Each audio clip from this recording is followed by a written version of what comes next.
la última mesa de esta jornada, la segunda parte de la mesa 4, Estado y Mercados, que va a comenzar, vamos a alternar un poco el orden con un pequeño altercado. Vamos a empezar con la ponencia Entre vacas y soja, la capital nacional del maíz, un estudio sobre el partido de Chacabuco desde la geografía histórica, ponencia cuyos autores son Nahuel Aber, Lucas Pipina y Delfina Raffo, que va a estar comentada por Santiago Felici.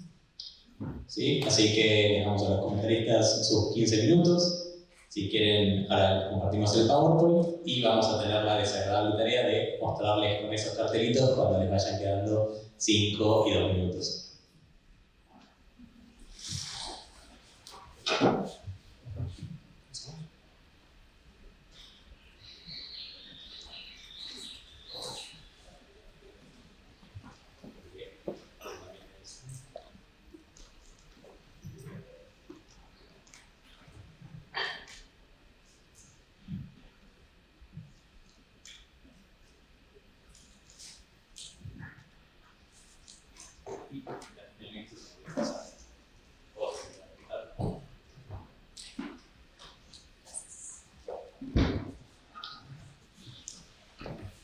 Hola a todos, mi nombre es Lucas, estudiante de la carrera de Historia de esta universidad.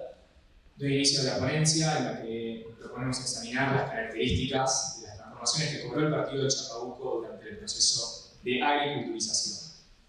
La pregunta inicial que hicimos para llevar a cabo esta investigación fue cuáles son los factores que operan en el territorio del partido de Chacabuco en la evolución de la producción pecuaria y agrícola y cuáles son los efectos que tiene esto en la población y su distribución territorial. Para empezar esta tarea definimos que nuestra metodología iba a estar basada en la geografía histórica con el objetivo de analizar las rupturas y continuidades en el espacio y territorio que nos dedicamos a estudiar. Por otro lado, nos servimos de los datos obtenidos por censos nacionales, agropecuarios, de población y vivienda como fuente para dar luego forma a nuestras conclusiones. Ahora, ¿qué es el proceso de agriculturización?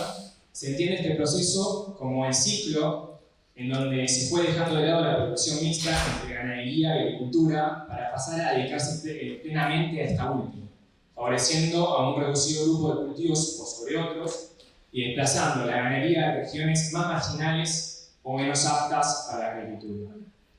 ¿Cómo llega Chacabuco a este proceso? Chacabuco se encuentra en la subregión agrícola de la Pampa norteña, como vemos en el mapa, o también la Pampa ondulada, limita en el sur con la Pampa deprimida. A mediados del siglo XX comenzó la región pampeana, un éxodo rural, hacia las ciudades como consecuencia de los efectos de la crisis en el sector agrícola de la década del 30 y la atracción de mano de obra que trajo consigo la mayor industrialización de los centros urbanos. Este proceso se acentuó hacia la década del 60 con la profundización de la mecanización de las labores agrícolas a partir de la Revolución Verde y la expansión de la urbanización más allá de las grandes ciudades. Hacia esta década, de los 60, el partido de Chacabuco mostraba un perfil productivo ganadero. De la fundación del partido, la actividad pecuaria fue el principal destino de las explotaciones rurales y con ello la agricultura quedó en segundo lugar de relevancia. Como ocurrió de manera general en toda la Pampa bonaerense, la ganadería impulsó la agricultura dando lugar en la producción de cultivos forrajeros para alimentar el ganado, generando también un ciclo virtuoso entre la ganadería y la agricultura. Además, las condiciones geográficas y de sitio hicieron de Chacabuco un lugar de cría y ganado, de engorde de ganado vacuno muy rentable para los productores y para la industria frigorífica regional, postergando también el desarrollo agrícola a gran escala. Basándonos en el trabajo de Javier Balsa, que hizo en el 2006 sobre los cambios del agro pampeano bonaerense, el crecimiento de la superficie sembrada en la región norte se dio en torno a los cereales y las oleaginosas, con la novedad de la soja dentro de estas últimas.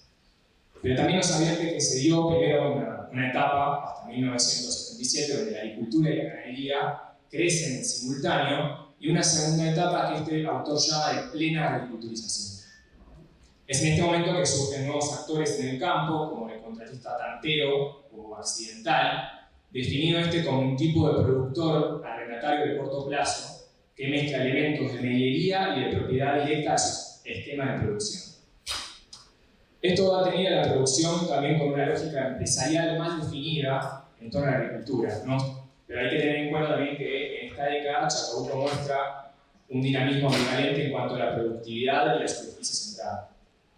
Ahora igual estamos en condiciones de decir que la producción agrícola se focaliza en el trigo, el maíz, el girasol y también la novedad de esta década que es la soja. Vemos en pantalla el cuadro número 1, donde nos muestra la evolución de la superficie sembrada para cada cultivo sobre el total correspondiente para cada año. La ocupación y relevancia de la agricultura en torno a principales cultivos antes mencionados fue variable e inestable hasta la década de los 80, en donde la tendencia a ocupar gran parte de la extensión total del partido se volvió irreversible. Si bien el maíz y el trigo se muestran como centrales en la dinámica de todo el periodo, queda claro porque la introducción de la soja hizo que se expandiera la enorme frontera agrícola del partido, representando para 1998 casi la mitad de toda la superficie cultivada. Bueno, paso a darle la palabra a Nahuel, que va a hacer foco en el análisis económico.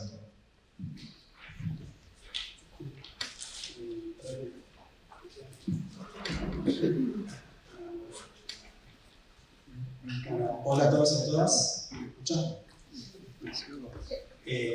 Mi nombre es Nahuel Haber y continuando con lo dicho por mi compañero, es en la primera mitad de la década de los 80 en el agro del norte bonaerense que logra tener un despegue.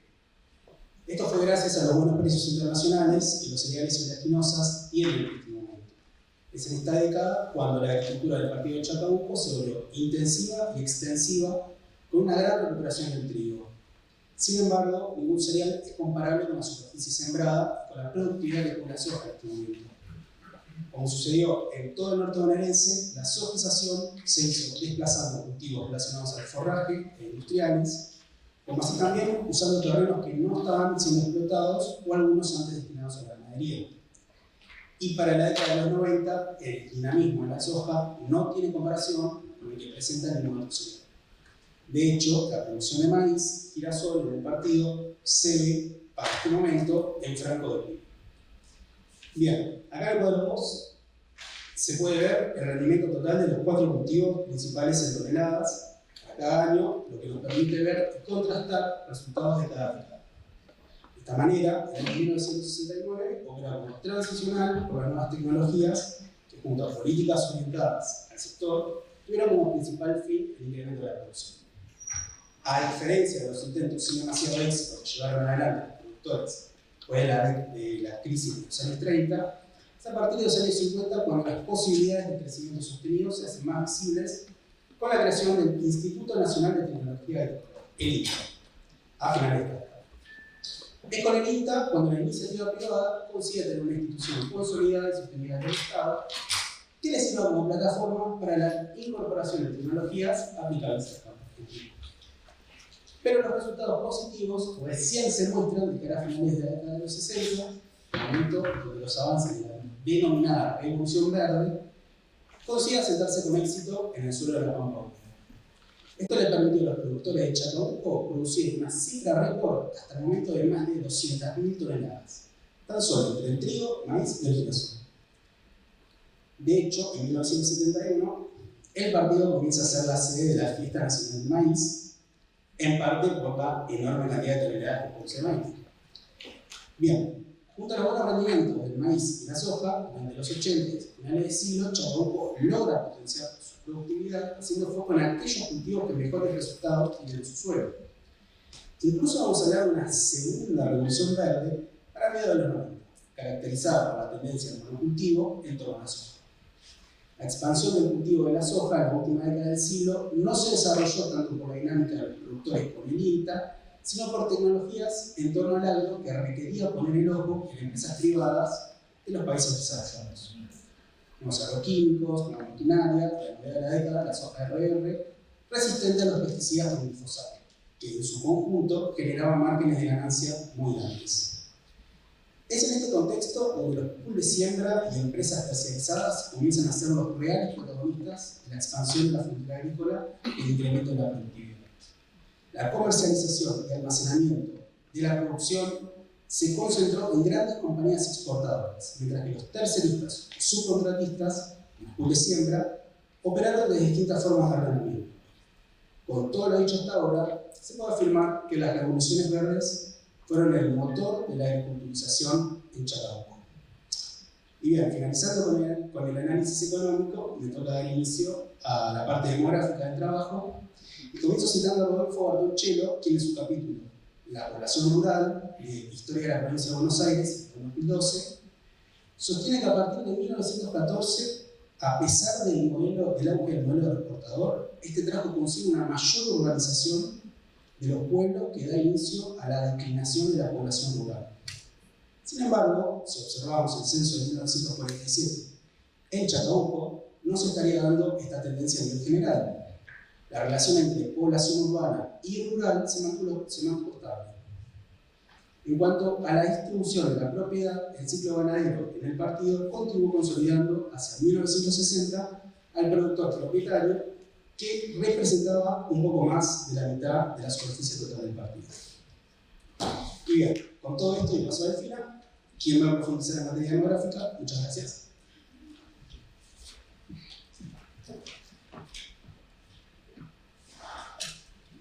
Muchas gracias, buenas tardes a todos y todas. Continuando con lo que decía Nahuel, en los censos de 1914 y 1947, aunque en el campo los indicadores se mantienen más o menos estables en la relación producción agrícola-ganadera, con una clara expansión de la producción, podemos ver que la población rural se reduce prácticamente a la mitad, mientras la población urbana aumenta considerablemente.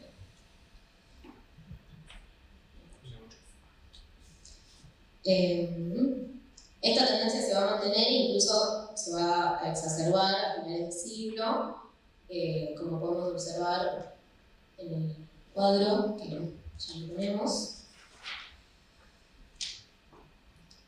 Ahí está.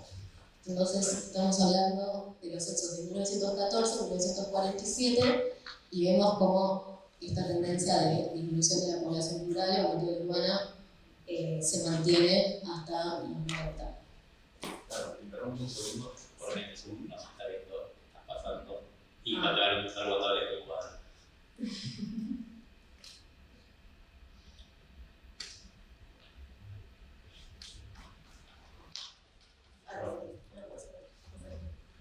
Bueno, entonces, esta declinación de la población rural que venimos describiendo es un fenómeno multicausal que se puede abordar desde distintas perspectivas de análisis, y en este sentido nos parece que la que propone Javier Balsa en su trabajo El desvanecimiento del mundo chacarero de 2006, cuando analiza las interacciones entre los factores estructurales, los modos de vida y las formas sociales de la producción en los productores mediante la campaña bonaerense, nos parece muy pertinente lo que él presenta.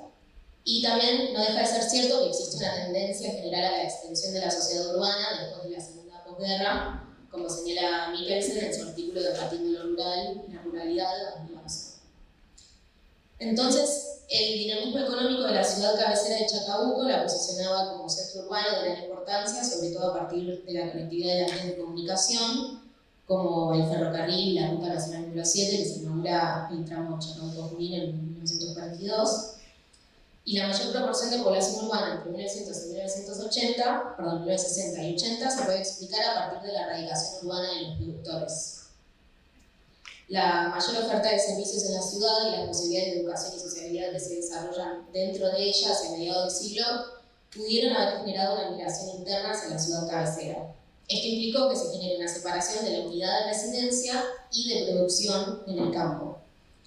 Balsa identifica distintas modalidades según el tipo de productor, de manera que, en el caso de aquellos productores que se vieron beneficiados por las coyunturas favorables en el agro que describía Nahuel, pudieron haber utilizado esos ingresos para radicarse en la ciudad.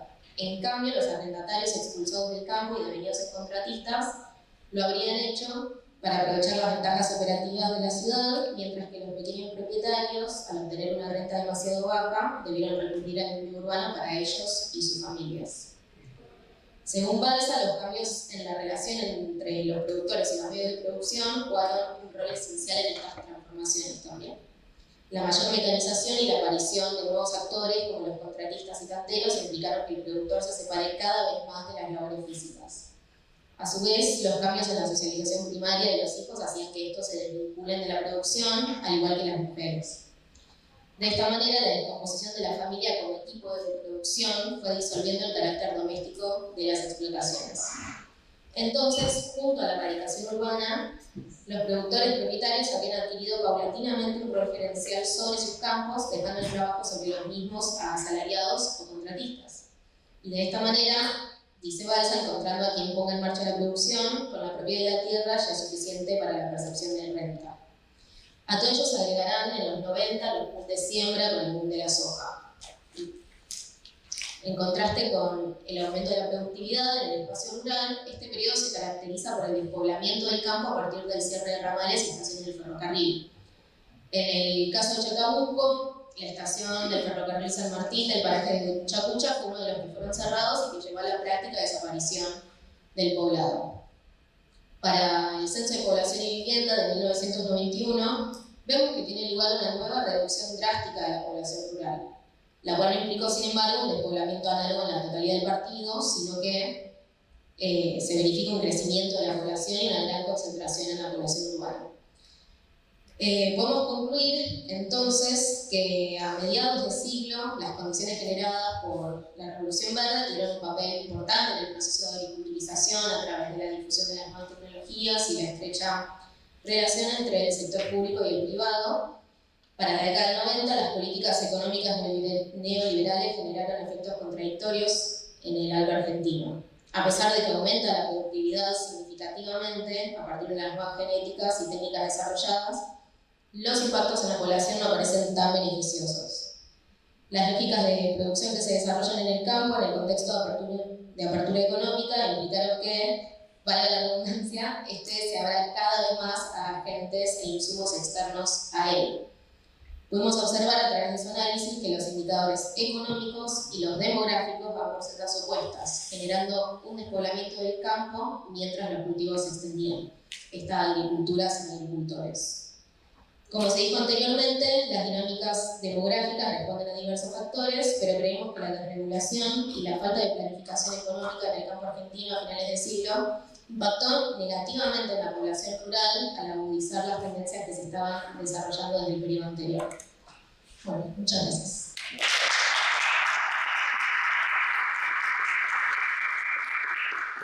Muy bien, muchísimas gracias a nuestros expositores. Muy buena ponencia. Correcto uso del tiempo. Felicitaciones. Ernesto, si te parece, empezamos la grabación y le damos la palabra al comentarista. Bueno, muchísimas gracias, muy buena ponencia. Un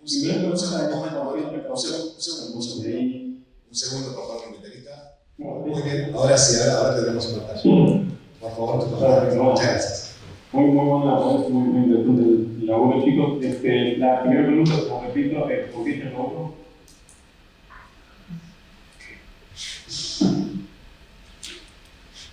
Vamos primero con los comentarios y después la respuesta, ¿te parece? Hacemos Dale, perfecto. juntos y la respuesta. Bueno, si algún seguro tenemos una pregunta adicional. Sí, yo creo que el trabajo ahora bien lo que fue el proceso de la agriculturización, en lo que es en Argentina y sobre todo en La Pampa, quiere que puede ser a la superiano de agricultura creadora, que desde los 60 hasta los 80 se da una fase de estancamiento de las hectáreas de la producción y la evolución se mantiene estancada en las 20 millones de hectáreas que son en el país, ¿no? Y 40 millones de toneladas. Hay una primera fase de ruptura donde empiezan a haber nuevas tecnologías, primeros adoptantes, que esto se da más que nada en los principios de los 90. Y con la aparición o la adopción de la siembra directa. Y algunas semillas genéticamente mejoradas.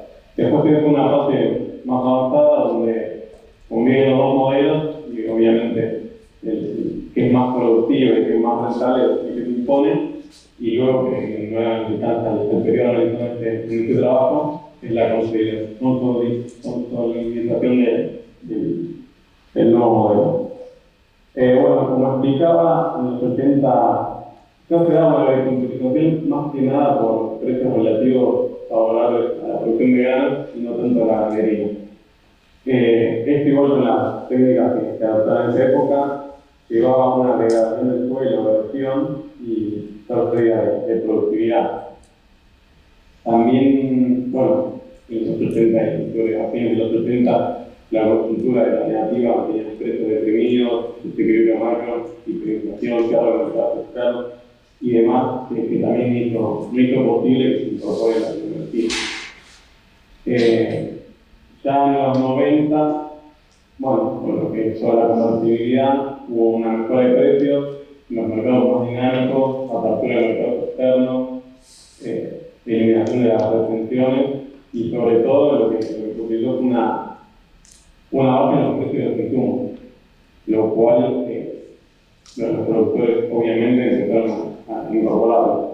Sobre todo en el 95-96 era la soja RR, con Freddy, que representa el glifosato, que ahí pega un tanto muy interesante la producción de soja. Esto sumado a facilidades crediticias, más disponibilidad de crédito, banca privada y banca pública, hizo que también se incorpore economías que hacen imposible de esperar. Ya en los mediados de los 90 y fines de los 90, con el levantamiento de la convertibilidad y bueno, la crisis, los precios emergentes y demás, sumado a una caída de precios internacionales, hubo medio una crisis en el sector. Lo que pasó es que los productores están muy endeudados y líquidos, porque el único bien capital que tienen era la tierra. Lo que impulsó o favoreció más a este nuevo modelo productivo es contratista y a porcentaje. Entonces, ya a fines de los 90 se consolida este nuevo tipo de producción. Y bueno, esto que nos tiene ahora la actualidad, que el último censo en 2018, 2/3 de las tierras son alquiladas y 2/3 de las tareas son llevadas a cabo por contratistas. Yo ahí hubiese incorporado los datos del sector agropecuario en cuanto a cantidad de explotaciones agropecuarias y las hectáreas en el pabellón de Chacabuco. Por lo que pude ver, pasó en el 88 de 1.400 explotaciones a 770 en el 2012. Y antes el promedio era de 154 hectáreas por explotación, pasó a ser a 243. O sea, como se puede ver la concentración de la tierra. Eso es lo que afecta. Después, bueno, por último, porque ya queda poco tiempo, hay un trabajo que hace Logra, no sé si les suena porque entonces lo que puedo pasar, es de la zona, que él recopiló datos de cuentas nacionales desde el 74 hasta el 2003 y mide el Producto Bruto Geográfico por partido de la provincia de Buenos Aires, lo cual es un laburo bastante interesante. Y fue en Chacabuco que en el 64 la ganadería es el 30% del Producto Bruto y la agricultura el 36%. Eso ya en el 73 fue viviente y la agricultura es el 22% y la ganadería el 16%. En el 80 es el 21% de la agricultura y la ganadería el 11%. En el 93 y 2003, ya por cuentas nacionales, se agrupa todo la agricultura y ganadería, que ocupa un 21% en el 93 y el 36% en el 2003. Estos datos también son buenos para seguir complementando el análisis socioeconómico de la rama que vemos ahora. Ahora bien, en lo que respecta a la demografía, está bien, hay una población rural que, como tengo entendido, son pueblos de 1.000 personas o gente clara en el campo. Si bien esto pasó, la gente, no creo que se lo dijo la ponencia, que nombró las características de partidos y amigos, más locales de servicios y más local. A priori, no es un inconveniente muy grave, si es un inconveniente, las grandes ciudades, el AMBA, Gran Rosario y todo, que es teórico. Y hay una política dirigida para despoblarlas y poblar las ciudades, pero a priori hay pueblos muy chiquitos, de menos de 1.000 personas, que si esa gente se puede mudar a la cabecera del partido. Y por último, Lola lo que hace en otro trabajo, agrupa por cadenas, ya no por sectores como primario, industrial, servicios y demás, sino por cadena productiva, y también lo hace por municipios. Estos datos hasta el 2021 estoy hablando de un poco más de acá, da que el valor agregado bruto en Chacabuco, el 15% corresponde a la cadena ministerial. Así que podría seguir siendo la capital del país. Después viene la Rosquera con 10% y después la Figuera con 5%. A ver, y lo que respecta a la ganadería, la porcina aparece en un 9%. Es mayor que la ganadería bovina. Así que, concluyendo, la verdad que estuvo muy interesante el laburo. Yo pudiese complementar con estos datos que yo te puedo tratar para los que quieren seguir en esta línea y cualquier cosa me animo. Muchas gracias. Muchísimas gracias.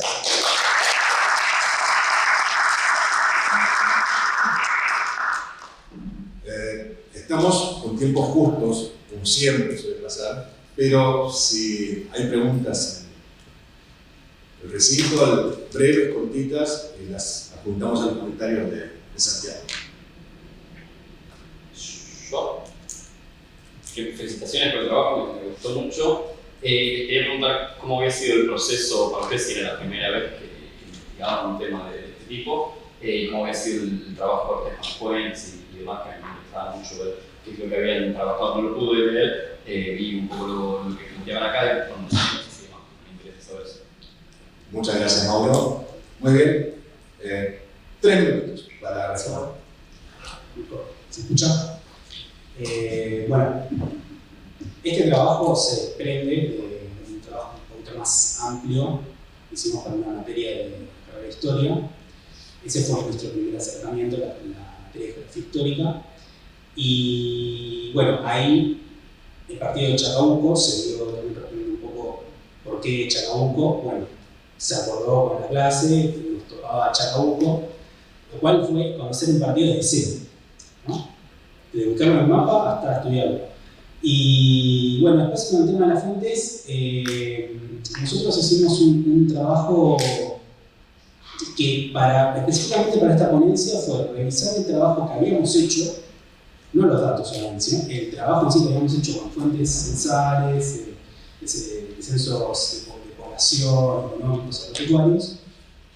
Y bueno, y además tratar de buscar otros datos, ¿no?, que nos sirvan por lo menos para poder responder a la pregunta, al problema central. Pero fue un trabajo que ya veníamos haciendo desde meses atrás. No sé si eso responde. Sí, muchas gracias. Muy bien. ¿Por qué Chacabuco? Que es la pregunta de comentarista. Para ser más específico. Básicamente, si te digo la verdad, porque nos tocó eso. Había una lista. Había una misma puerta, Muy bien, muchísimas gracias. Felicitaciones primero a los expositores y comentaristas. Primera exposición en la jornada de los expositores. Así que, más fuerte.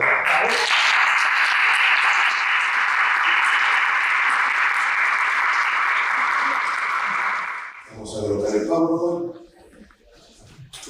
Y los comentarios de esta ponencia van a estar a cargo de Juan Lucas Gómez, también de la Facultad de Económicas del CEP. Mientras preparamos todo.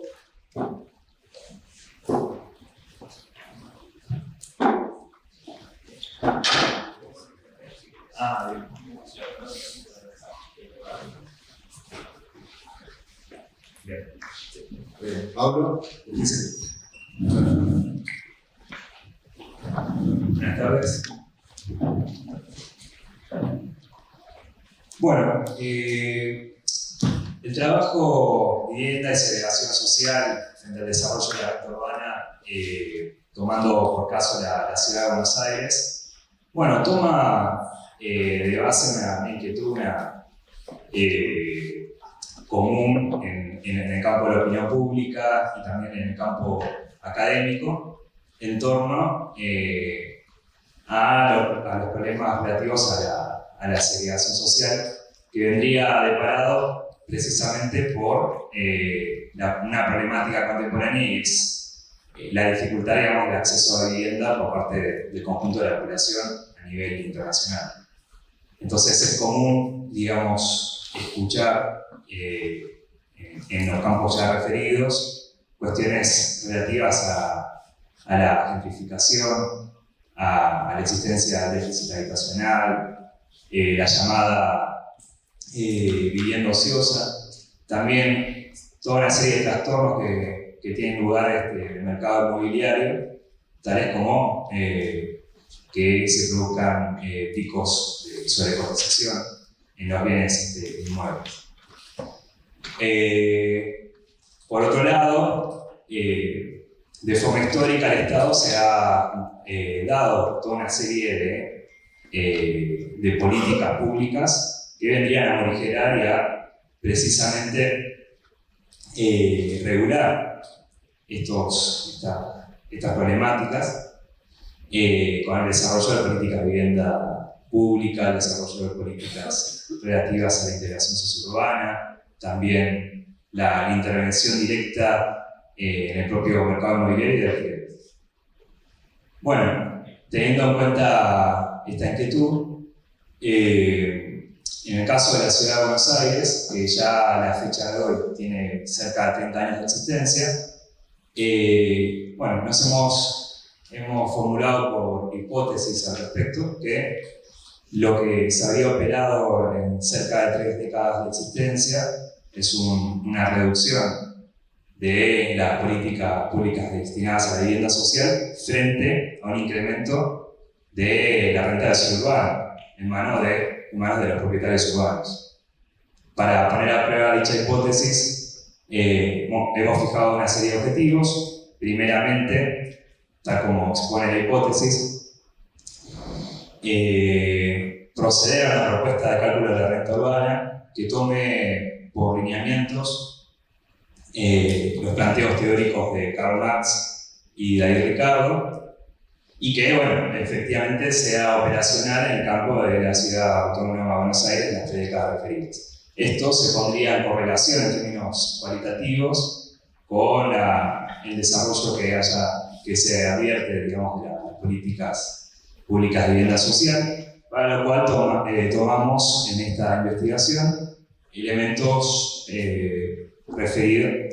elementos provenientes de la historia reciente. Por ende, nuestro trabajo es un trabajo que se propone de espíritu interdisciplinario, pues tomaría elementos de la economía política, como también de la historia social. Agrego también que efectivamente toma elementos de la economía espacial, de la economía urbana, y la historia social. Vale señalar que distintas corrientes historiográficas ya han apropiado desde mediados del siglo XX incorporar, bueno, como por ejemplo la segunda escuela de análisis, las series estadísticas como cotejo objetivo de los planteos a analizar. Y bueno, a partir de este trabajo interdisciplinario ya avanzando, procederíamos a analizar si ha habido un cumplimiento o no del llamado derecho de la ciudad. Bueno, antes de avanzar a una propuesta del cálculo de la renta del suelo urbano, bueno, tenemos toda una serie de consideraciones. Por un lado, con lo que respecta a la renta urbana, toca señalar que, bueno, que la teoría general de la renta, en los términos ricardianos y marxistas, está inescindiblemente atado al proceso productivo de la acumulación capitalista.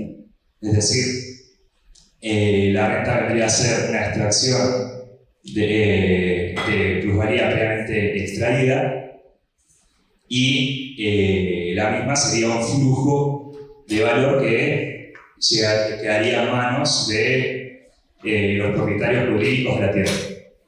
Desde luego, todas estas definiciones toman distancia de la matriz neoclásica keynesiana que, bueno, toma a la renta como una mera retribución, una mera remuneración de la tierra dada a sus propietarios, y o inclusive en términos liberales como un derecho natural, en tanto una atribución inalienable en términos jurídicos de los propietarios. Entonces, bueno, en este punto tomamos dos aportes teóricos. Por parte de un estudio reciente de Joaquín Farina, lo referido ya sobre esta matriz neoclásica keynesiana que es estimada, incluso mostrada con una teoría de la no renta, en vez de que la evolución de la renta viniera a defender exclusivamente el comportamiento individual de oferentes y demandantes del suburbano, lo que cabría hacer es efectivamente embarcarlo en las relaciones de poder y disputas espaciales que están subyacentes, y esto en el contexto urbano.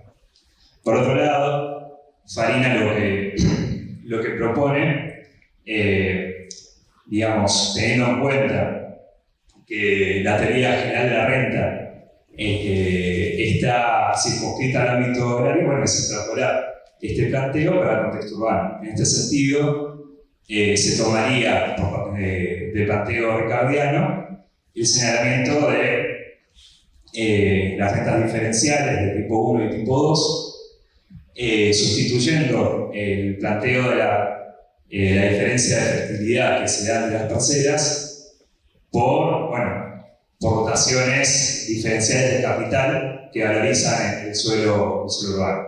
Por parte del Marx se tomaría en cuenta la distinción que efectúa entre renta absoluta y renta diferencial.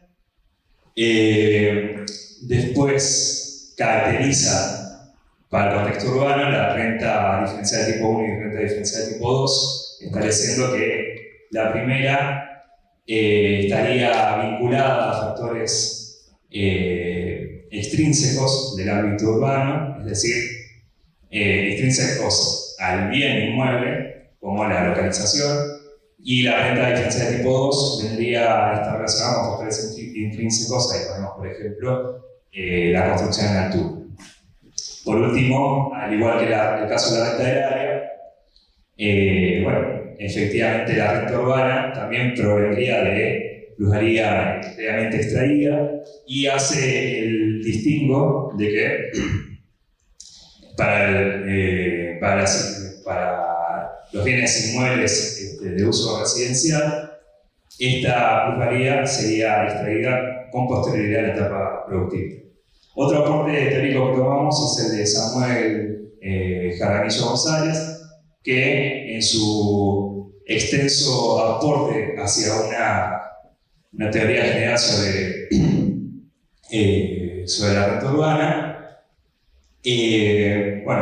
toma cierta distancia con lo referido, puesto que plantea que no basta con extrapolar meramente los planteos ricardianos y marxistas.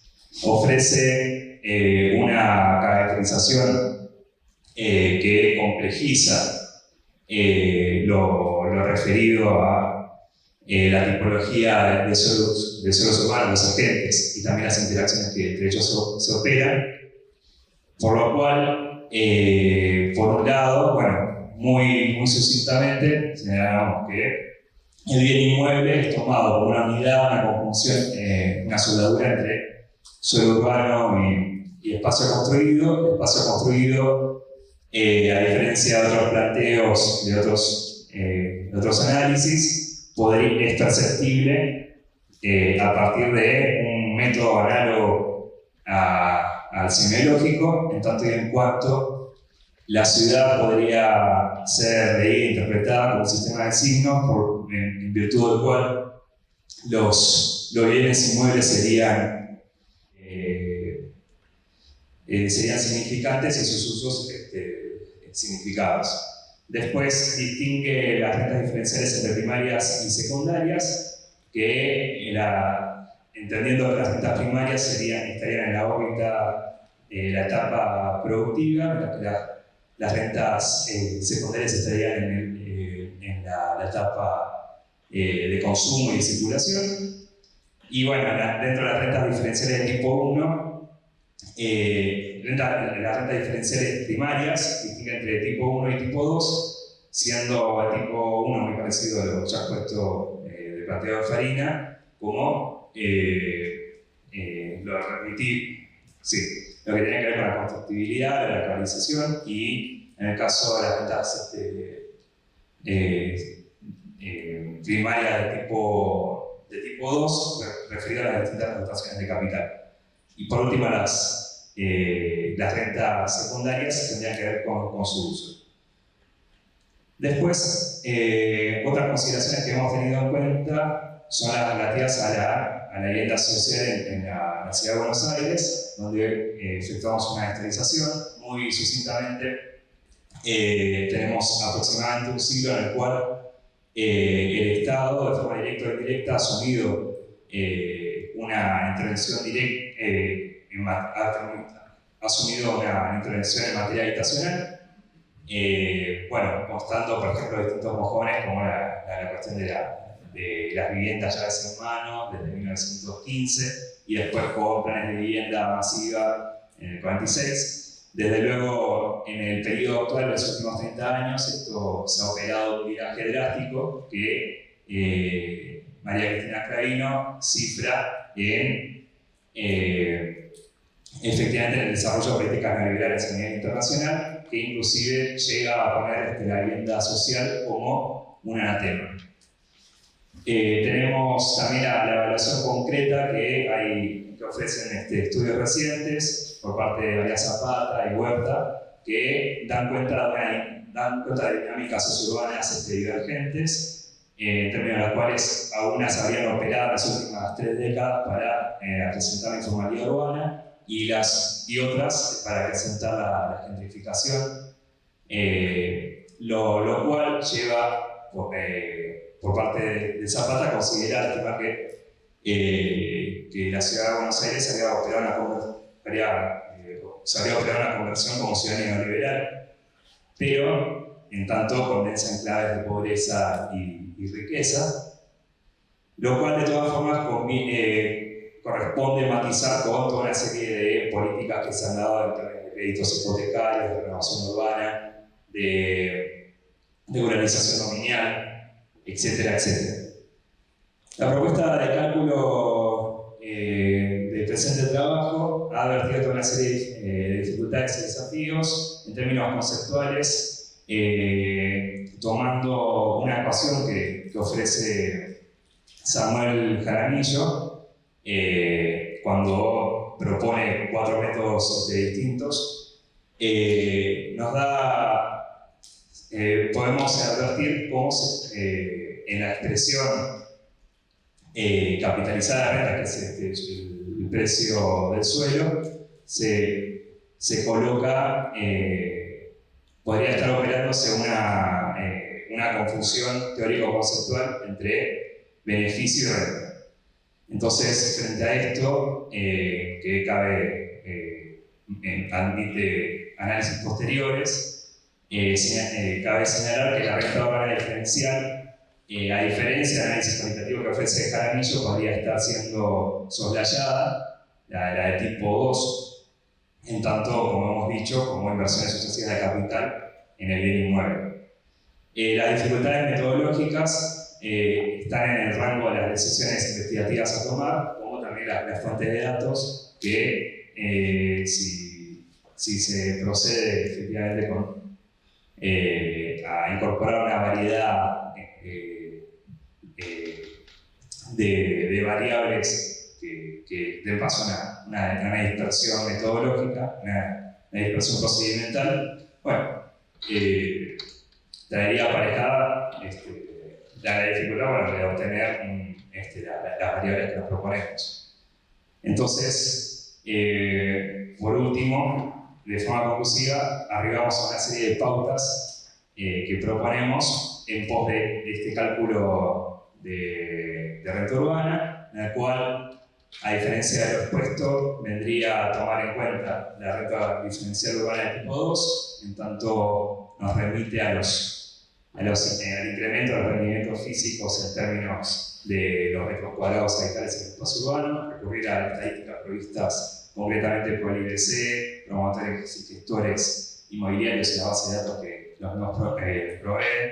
Cruzar también, en términos equiparables, la evolución del mercado de alquileres con la evolución del salario del trabajador registrado, que acá proponemos que sea en base, un promedio en base a 3 ramas productivas, incorporar los análisis más recientes, que ello implica menoscabar lo ya visto en el aporte de Jaramillo. Por último, palabras finales, a modo de conclusión, habíamos visto que esta investigación tiene una perspectiva transdisciplinar y que en ella querríamos evaluar si se cumple o no el derecho de la ciudad, en el caso de la Ciudad de Buenos Aires, con el desarrollo que ha habido de las políticas habitacionales en estas 3 décadas.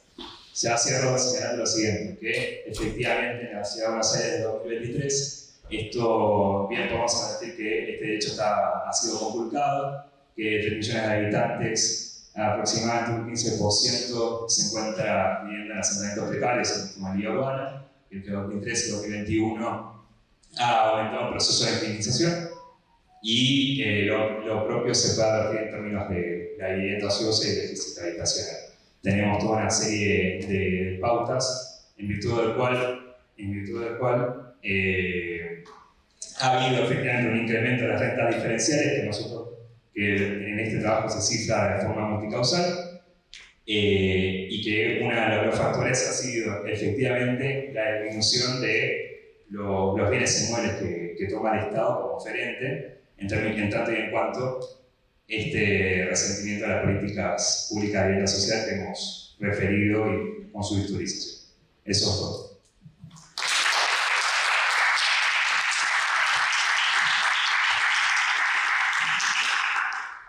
Muchísimas gracias, muy buena presentación. Pregunta de los años 80 del siglo pasado. ¿Es tu primera vez? Sí. Felicitaciones. Muy buena presentación. Bueno, a continuación, los comentarios del profesor Juan Lucas Gómez sobre la ponencia de... Bueno, primero que nada, agradecerles a los coordinadores de la mesa por invitarme a comentar. Es un trabajo que me interesa mucho, les felicito desde el principio, me gustó mucho. Y también a todos los que están aquí, a los colegas por comenzar el evento. Y pido disculpas un poco porque llegué un minuto tarde. Luego un almuerzo que se extendió más de lo que debía. Así que comienzo pidiendo disculpas. Luego, además de insistir en que el trabajo me gustó mucho, decir que bueno, es un trabajo que se propone una tarea un poco compleja y en función de eso aparecen complejidades, ¿no? Pero creo que al principio vale la pena preguntarse, bueno, cómo medir la renta urbana. Son ese tipo de cosas que todo el mundo sabe que de alguna manera existe, pero después, como cuando uno pone la mano debajo de una canilla del agua, se te escapa de las manos, ¿no? Algo hay como medirlo. Entonces, en principio eso, el objetivo del trabajo me parece relevante e interesante. Creo que sería un aporte si uno pudiera tener algún dato, alguna serie respecto de algo parecido a la renta urbana. Ese es su objetivo y creo que es valioso. La metodología escogida tiene como 2 dimensiones. Que, por un lado, el trabajo que llamamos hacer series estadísticas.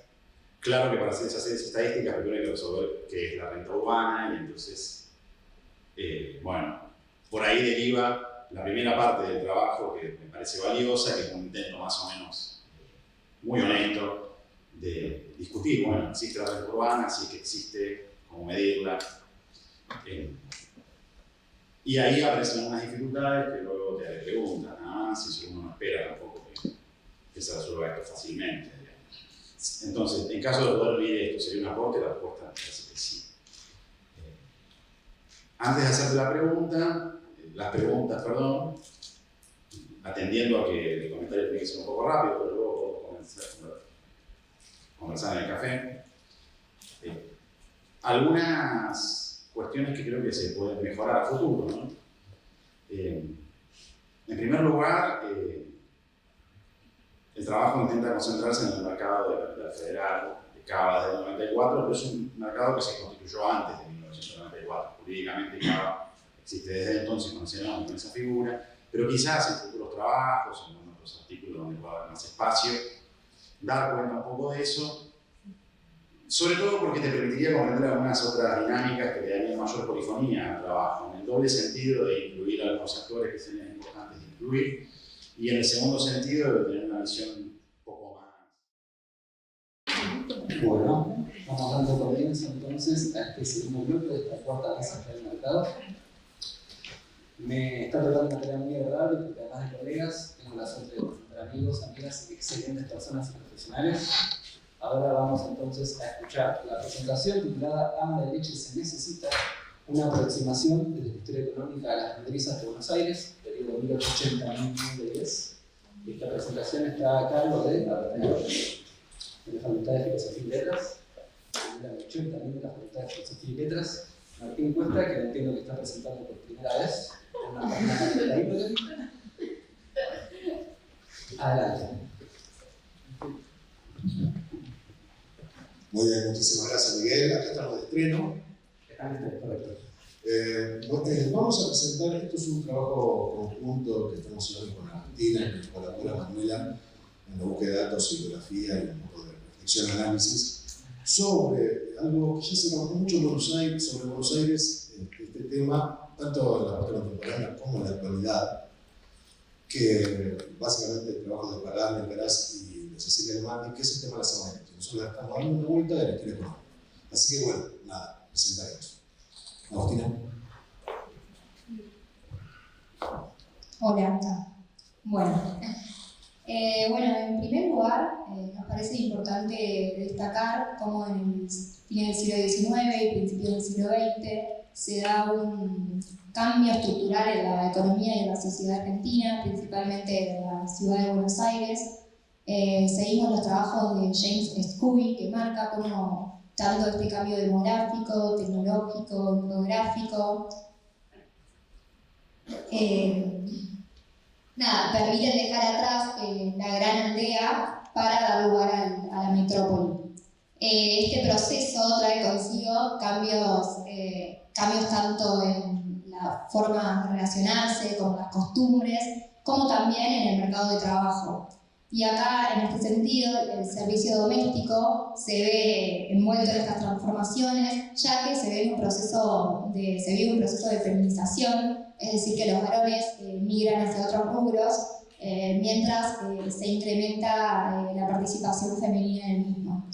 Estas mujeres participaban tanto como empleadas domésticas, como niñeras, cocineras, costureras, y también como nodrizas. Ahora bien, partimos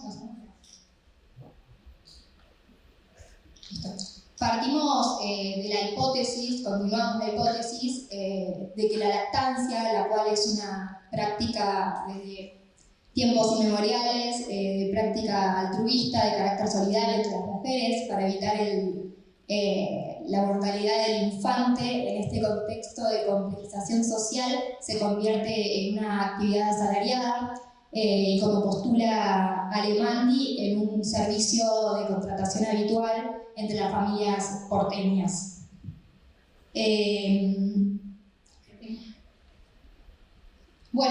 Esto se debe a que, por un lado, desde la oferta existen mujeres lactantes, tanto locales como inmigrantes, de los estratos más pobres, que se encuentran en la necesidad de vender el fruto de su cuerpo, mientras del lado de la demanda también existe la necesidad de contratar a estas mujeres debido a la ausencia de los lazos comunitarios y los canales de comunicación propios de una sociedad solidaria.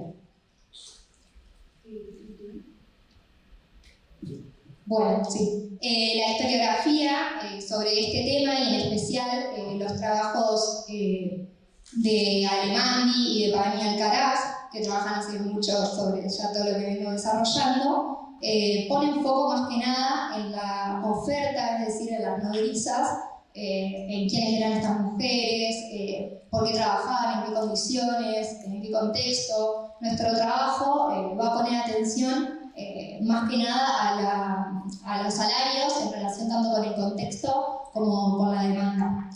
Para poder comprender la complejización social, el crecimiento del salario, las modalidades de contratación y la temporalidad de esta actividad, realizamos un estudio cualitativo y cuantitativo Y para conocer la valoración social y económica de esta actividad, también hacemos un trabajo de comparación con los salarios de otras profesiones, los salarios y la evolución del mismo.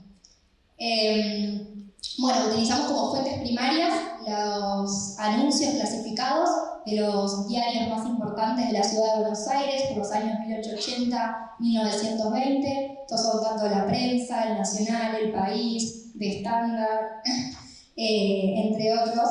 Y bueno, de ahí tomamos los salarios ofrecidos para amamantar en casa del niño, ya que eran los más recurrentes. Y bueno, a partir de esto podemos observar cómo los anuncios evidencian la transformación que estaba viviendo la sociedad porteña, y los anuncios específicos de oferta y demanda de damas de leche no solo evidencian esta transformación, también se presentan como la punta del iceberg de un mercado mucho más amplio que se desarrollaba en otras áreas, como por ejemplo los lazos solidarios, parentales, como también en las agencias de colocación de damas de leche.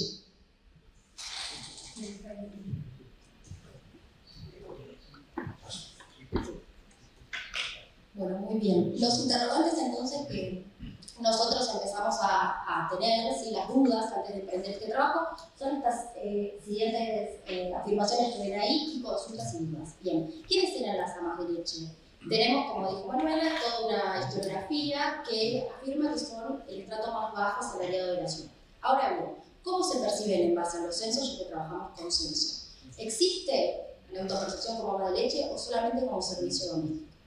¿Qué más? Los lazos. Es muy importante el trabajo de Scobie para esto, donde se marca un cambio abrupto en la ciudad de Buenos Aires entre fines del siglo XIX y principios del XX. En este cambio exponencial de la ciudad en términos urbanísticos y también demográficos, vemos cómo se pierden estos lazos de solidaridad y se empieza a salarizar la tarea de la nodriza. Ahora bien, del lado de la demanda, ya que nuestro foco está en la demanda, porque todos los trabajos hasta el momento analizan la oferta. Ok, la demanda. Bien, ¿quiénes demandan? Y tenemos ahí tres patas importantes. El Estado, ¿sí? A partir de las casas de depósitos, las agencias de contratación, ¿sí? De índole privada, y a su vez los particulares. Y nuestro foco está en los particulares.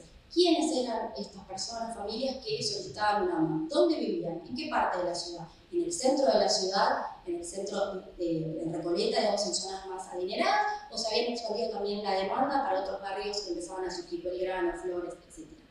Ahora bien, ¿por qué servicio doméstico? ¿Sí? ¿Por qué se encuentra el ama en un servicio doméstico?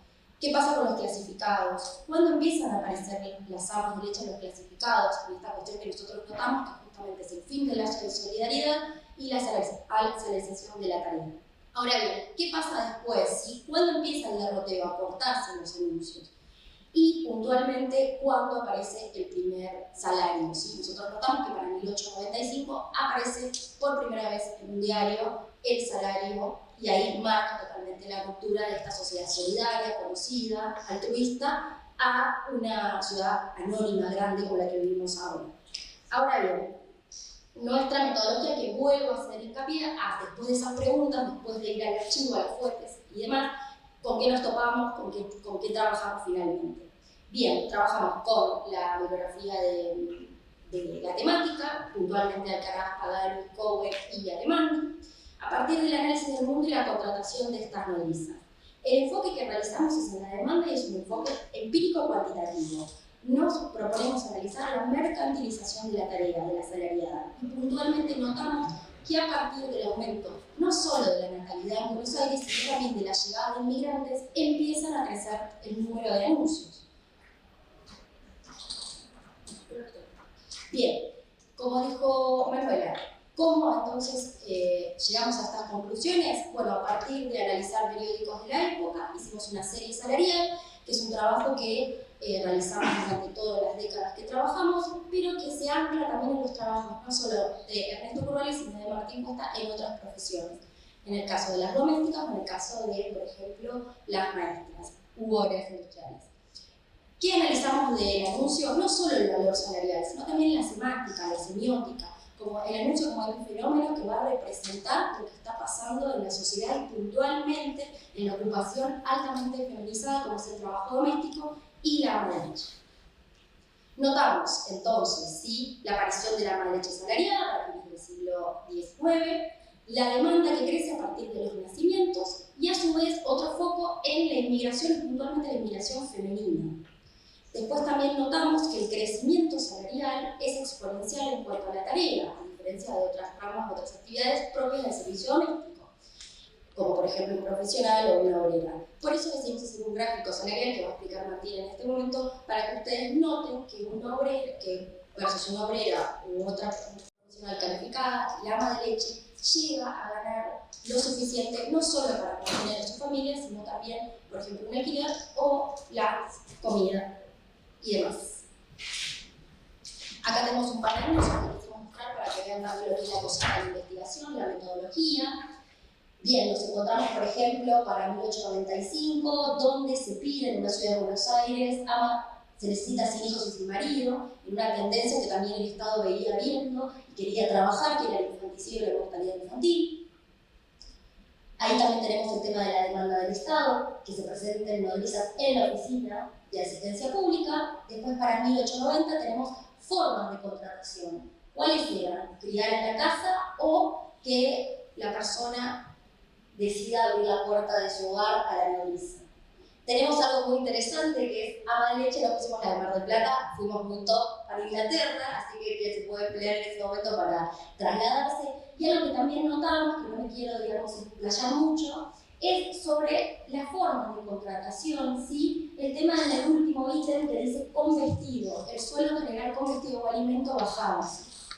Y ahora viene Martín con la parte más económica y la diferencia salarial. Bueno, muchísimas gracias, Manuela, Agustina. Breve, ¿cuánto tiempo tengo? Buenísimo. Vamos entonces a presentar lo que son los datos que obtuvimos.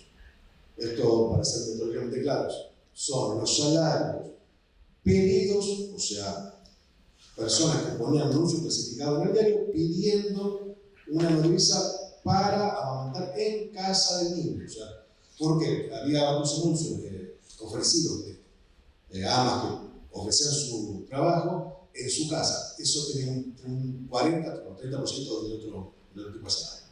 Segundo lugar, se hizo una serialización, una metodología de relevamiento que nos permitió hacer esta serie. Es una serie con pocos datos, pero que es significativa. Al hacer la serie, lo primero que hacemos de este enfoque es observar la diferencia salarial. Comparamos los salarios de las docentes de la Ciudad de Buenos Aires. Este es el salario de una maestra de tercer grado, que es tercer grado, no el tercer grado del primario, sino la tercera calificación, o sea, es el nivel base, el nivel E. Y el salario de una obrera industrial no calificada y de las domésticas que trabajan en su encuentro con esto. ¿Esto qué nos da? Fíjense, la línea de las nodrizas, la línea azul, está muy por arriba del salario de una doméstica o una obrera. Está más o menos entre los 80, 100 pesos y puede tener un piso de 130. Muy cerca de lo que es los salarios de la docente, que son trabajadoras calificadas. Lo segundo que tenemos que ver es algo que quizás no es tan perceptible, pero el especialista lo ve. La variabilidad. No tiene relación la evolución de los salarios de las domésticas, las obreras y la docente, todo parejo, va subiendo, se estabiliza y va subiendo en 1910 y con la guerra cae un poco, después sube. Bueno, esas variaciones de nivel no tienen nada que ver con las nodrizas. Fíjense que suben hacia 1889, 1900, bajan un poco en 1902-3, sube, tiene una caída en 1907, sube, fíjense con la guerra, sube y cae en 1917. ¿Qué queremos decir? ¿A qué argumento vamos a sacar? Los salarios de las nodrizas no están en relación ni con la actividad económica ni con el nivel de vida. ¿Cómo están los salarios obviamente los salarios docentes están atados al presupuesto nacional, pero las obreras y domésticas está atado a la actividad económica. ¿A qué está atado el salario de las nodrizas? ¿Por qué tan alto? En primer lugar, decimos que es tan alto por un motivo básico. Si la nodriza no da su leche, el bebé muere. O sea, usted debía muerto. No tener una doméstica complica la vida. No tener una nodriza quita. En segundo lugar, porque está atado a los nacimientos. Macheamos nosotros la serie de salarios con la evolución de los nacimientos en la ciudad. Estos son los nacidos vivos en la ciudad de Buenos Aires entre 1880 y 1920. Observen que se ven claramente los ascensos y descensos. ¿Qué está ocurriendo? Asumimos que la cantidad de nacimientos tiene una estadística fija, proporcional, con respecto a la totalidad, ¿sí?, de los chicos que necesitan una normización. Entonces, la demanda es la que está guiando esa área. Y por eso tenemos esos elementos. Pero no queremos aburrirlos con datos demasiado empíricos y cuantitativos que no sabemos que nosotros preferidos. Si vamos a relacionarlo con otras características. Como dijo Manuel y como dijo Agustina, entendemos aparte, nosotros usamos los anuncios clasificados y entendemos que la ciudad cambia. Entonces vemos que el anuncio es un epifenómeno de la transformación de la ciudad. Esta ciudad, la gran aldea, con sus habilidades, vínculos sociales, a una metrópoli más anónima. También estamos atados a que estos lazos existen porque gran parte de las madres son extranjeras. Entonces están cayendo en un lugar donde no tienen la vinculación. La mitad de los nacimientos corresponden a padre, madre o padre y madre extranjeros en la ciudad de Italia.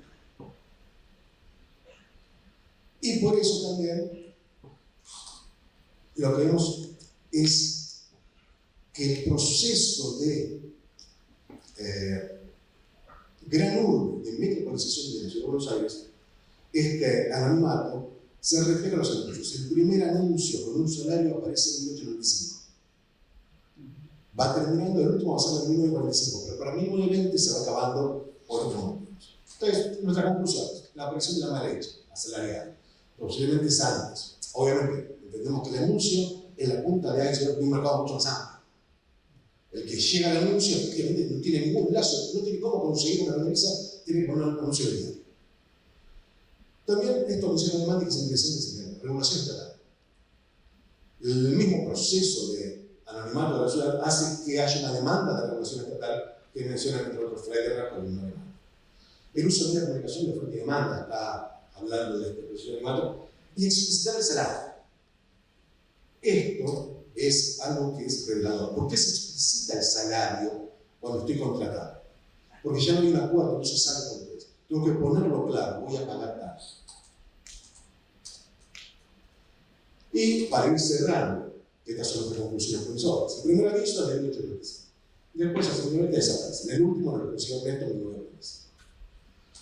Esto de que el anuncio aparece por ya es una ciudad cosmopolita, que es el brazo social para los comunitarios, y la función del Estado como regulador. Y para nuestra hipótesis central, lo que queremos mostrar es que la función del salario de la nodriza es en función de la demanda, cuya aproximación son la cantidad de nacimientos, de los cuales estos nacimientos la mitad corresponde a madres o padres extranjeros, lo cual explica la necesidad de los servicios y características. Pero que este salario, además, excede la capacidad de consumo de una característica. O sea, es un salario realmente muy alto. Y con esto finalizamos. Muchísimas gracias.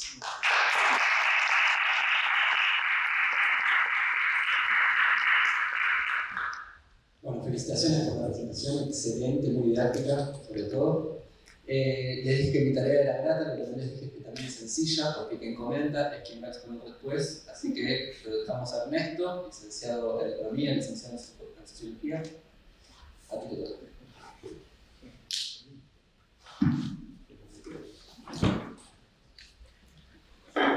Muchas gracias por la presentación, muchas gracias a los tres por también la exposición. La verdad que realmente es un trabajo muy interesante. Felicitaciones también por la exposición, felicitaciones si es la primera vez que exponen, creo que también es el caso de Martín. La verdad que me parece que es una temática muy interesante que recientemente ha sido abordada desde diferentes perspectivas, pero aún era una deuda pendiente desde la historia económica y sobre todo desde la historia de los salarios. Me parece que también hay que destacar algo que está por detrás y que es muy importante, que es el enorme trabajo de archivo que lleva este trabajo, que lleva grandes horas y realmente me parece algo para destacar, que por ahí no se ve en un pequeño gráfico, pero que sí es muy importante. También me parece que uno de los grandes logros de este trabajo es la articulación de enfoques, tanto en la perspectiva cualitativa o cuantitativa, que destacaron muy bien, pero también este enfoque micro-macro que permite conjugar la evolución de la ciudad y la transformación que se va viendo en esta ciudad desde una perspectiva de un fenómeno puntual a partir de un análisis de un mercado en específico. Me parece también que uno de los puntos que se puede destacar de este trabajo es que permite una perspectiva interseccional, analiza el caso de las amas de leche, de trabajadoras mujeres, analiza también principalmente el caso de trabajadoras migrantes, así que me parece que desde este punto hay también mucho trabajo para realizar y una de las líneas en las cuales pueden avanzar en un futuro. Me parece también muy claro el gráfico en el cual muestran la evolución de los salarios junto con la demanda, muestra claramente la evolución y me queda ahí la pregunta sobre cómo acompaña la oferta. En líneas generales vemos si los salarios evolucionan junto con la demanda, qué sucede con la oferta. La oferta acompaña, la oferta no se mueve, se mantiene en la misma forma. Vemos también que son salarios poco elásticos, algo que resulta lógico en un contexto en el cual no hay sustitutos. Y en líneas generales, si bien no se ve el impacto de la crisis en los salarios, sí es cierto que se conjuga la crisis con el declive de la actividad, y ya en 1917 se ve un salario mucho más bajo. En este caso, ¿hay un impacto de la crisis, por ahí un impacto tardío, o se debe exclusivamente al declive de la actividad? Por otra parte, algo llegaron a mencionar, que me parece una de las líneas más interesantes para avanzar en este trabajo, que es la de los patrones de consumo que tenían estas trabajadoras. Vemos, se trata de una actividad lógicamente de corto plazo, las amas de leche se ocupaban viviendo por algunos meses, sería raro encontrar algunas que se ocupen por un periodo más extenso. Bueno, tenían un ingreso extra muy por encima del que percibían normalmente, o en algunos casos quizás no percibían ningún tipo de ingreso. Bueno, ¿qué hacían con este ingreso extra?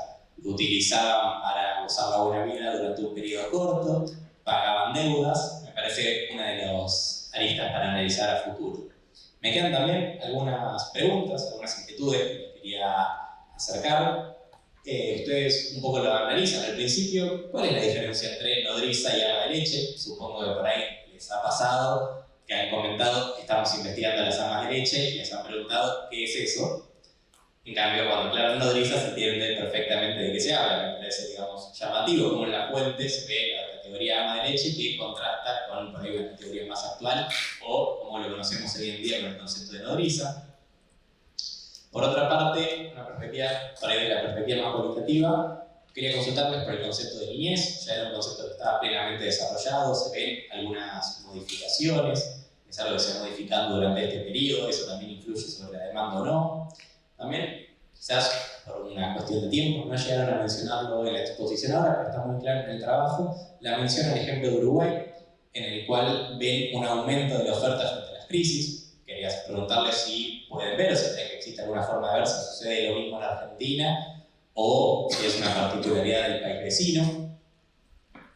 Por otra parte, respecto de los anuncios, ustedes mencionan que generalmente se consultaba la nacionalidad de las trabajadoras. En uno de los que pudieron exponer se ve que mencionaba que buscaba una ama de leche robusta. Quería consultarles si hay alguna otra característica, si era común que se necesitara, por ejemplo, edad o alguna otra característica física, aparte de la nacionalidad, desde ya está. Y quería consultarles también por la agenda de trabajo que tienen de cara al futuro, más allá de este trabajo que expusieron acá y que es realmente muy interesante, muy completo y abre nuevas perspectivas. Así que felicitaciones.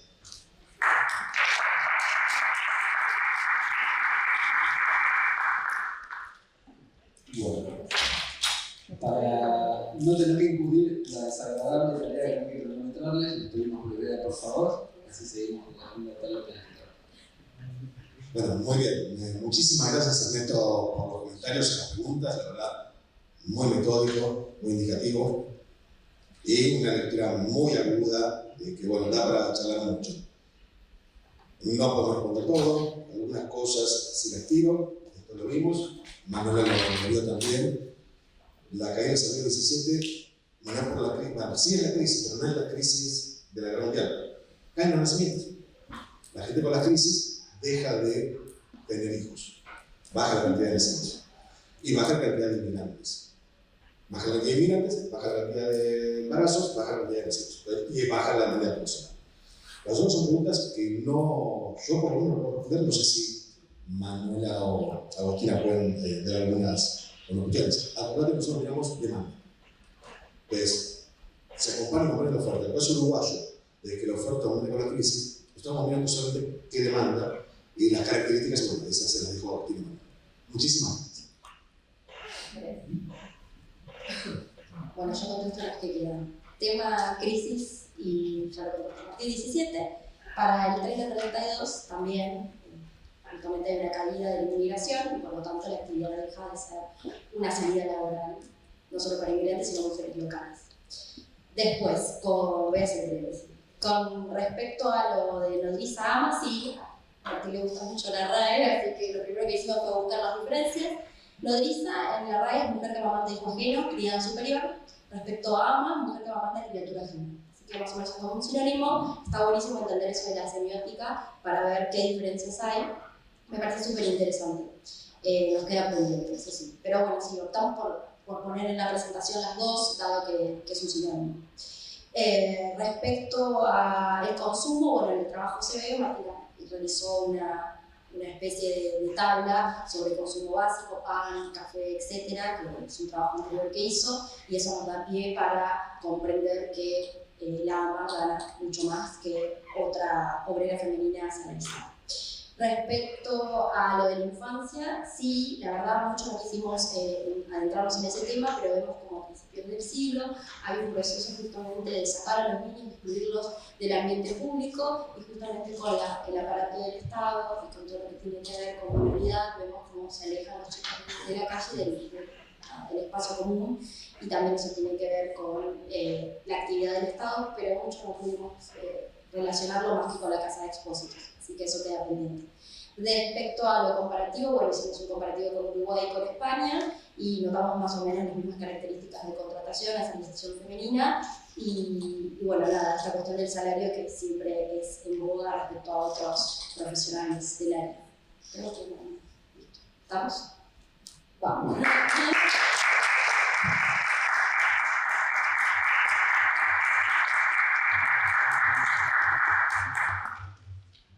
Que Martín quiera, queda pendiente un trabajo con Ernesto. Bueno, vamos. Bueno, gracias Martín, gracias Manuela, gracias Agustina. Bueno, hicimos con la última presentación de esta mesa, esta última jornada. A Ernesto ya lo presentamos, ya lo conocemos todos, todas.